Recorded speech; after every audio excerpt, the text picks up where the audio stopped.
देशवासियों, हिमालय से भी पुरानी वो ढाल जो सदियों से उत्तर भारत को रेगिस्तान बनने से बचा रही है, पर आज ये ढाल टूट रही है। एक फैसला आया है जिसे पर्यावरण विशेषज्ञ अरावली का डेथ वारंट कह रहे हैं। देशवासियों, नवंबर 2025 में सुप्रीम कोर्ट ने एक नई परिभाषा को मंजूरी दी कि अब पहाड़ी वही है जो 100 मीटर से ऊंची है। देशवासियों, इसकी हकीकत बहुत डरावनी है। फॉरेस्ट सर्वे ऑफ इंडिया के मुताबिक अरावली की 90% पहाड़ियां 100 मीटर से छोटी हैं। यानी एक झटके में 90% अरावली से कानूनी सुरक्षा जाएगी और अब यहाँ खुदाई हो सकेगी, इमारतें बन सकेंगी और जंगल खत्म हो जाएंगे।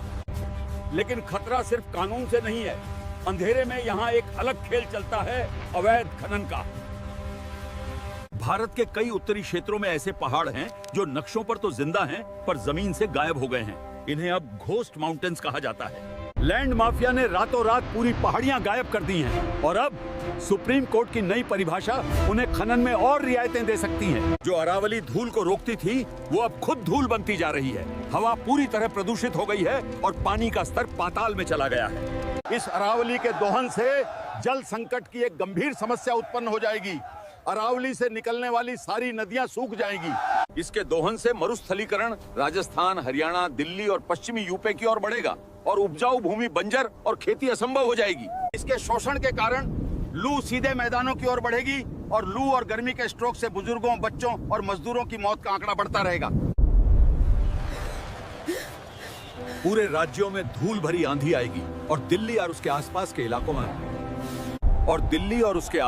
इलाकों में अस्थमा, हृदय और फेफड़ों की बीमारियां बढ़ जाएंगी।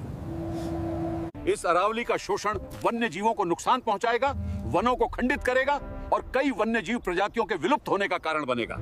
देशवासियों, आज हम राजस्थान, दिल्ली और हरियाणा के लोग संसद तक मार्च करेंगे।